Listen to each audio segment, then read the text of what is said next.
မင်္ဂလာပါဗျာကျွန်တော်ရဲ့မိတ်ဆွေအားလုံးပဲဒီနေ့အင်္ဂါနေ့မှာတော့ကျွန်တော်တို့ဒိုင်းကိုပြတ်သက်မချေမုန်းနိုင်ခဲ့ပြီမဲ့အရှုံးရှိခဲ့ဘူးလို့ပဲပြောပြရစီဒီနေ့မနေ့ပိုင်းမှာကျွန်တော်ပြီးထားတဲ့6-4နှစ်ကီးကအရန်မာတယ်ဗျ6ထီသွားခဲ့တယ်လို့ညနေပိုင်းမှာလည်းပဲကျွန်တော်ရဲ့အာမခံဗုဒ္ဓဟူးအကျော်3ညပတ်တီးကကွက်တီကိုထွက်လာခဲ့ပါတယ်ဟုတ်ပါတယ်ကျွန်တော်ဒီနေ့မင်းကွက်နဲ့ရန်ကွက်ကတော့ဒီနေ့မှာကတ်လွဲသွားခဲ့တာကိုအားလုံးအသိပါပဲဒါပေမဲ့ကျွန်တော်ကိုအမာခံအားပေးနေတဲ့ပတ်သီးသမားတွေကတော့ဒီနေ့ညနေမှာပေါက်သီးနဲ့အောင်ဝက်ခံနိုင်ကြတာပဲဖြစ်ပါတယ်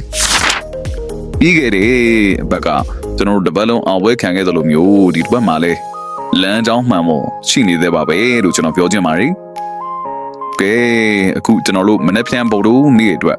အားခဲလိုက်ကြပါစို့မနေ့ပြန်အတွက်ကျွန်တော်ရဲ့အသေးချာတွက်ချက်ထားတဲ့အမာကီးကတော့6-4တစ်ပဲဖြစ်ပါလေဒီကီးသုံးလုံးကတော့မနေ့ပြန်အတွက်တကယ်ကိုပဲအားကောင်းတဲ့ကီးတွေပါမိန်းခွက်ကိုတော့မနေ့ပြန်မနေ့ပိုင်းမှာအချိန်မီတင်ပြီးသွားမှာဖြစ်လို့ဘာမှစိတ်မပူပါနဲ့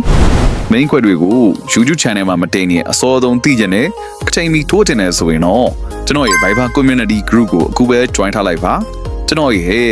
ဒီမိညာတွက်ချက်မှုတွေပြီးတာနဲ့အကောင်းဆုံးမိန်းခွက်တွေကိုအဲ့ဒီ group ထဲမှာကျွန်တော်အရင်ဆုံးတင်ပေးတာဖြစ်ပါတယ်group link ကိုတော့အောက်က description မှာသို့မဟုတ်first comment မှာကျွန်တော်ချပေးထားပါမယ်ဒီနေ့မှာပတ်တီးနဲ့အောင်ဝယ်ရခဲ့တဲ့မိတ်ဆွေတို့အတွက်ဂုဏ်ပြုသလိုမနေ့ပြန်အတွက်ဗုဒ္ဓဟူးနေ့မှာကျွန်တော်တို့ main ကွက်နဲ့အတိုင်းကိုအလဲထိုးကြမယ်ဗျာအားလုံးပဲကန်အောင်ကြပါစီမနေ့ပြန်အတွက် main ကွက်ကိုဗီဒီယိုမှာပြန်ဆောင်ကြပါမယ်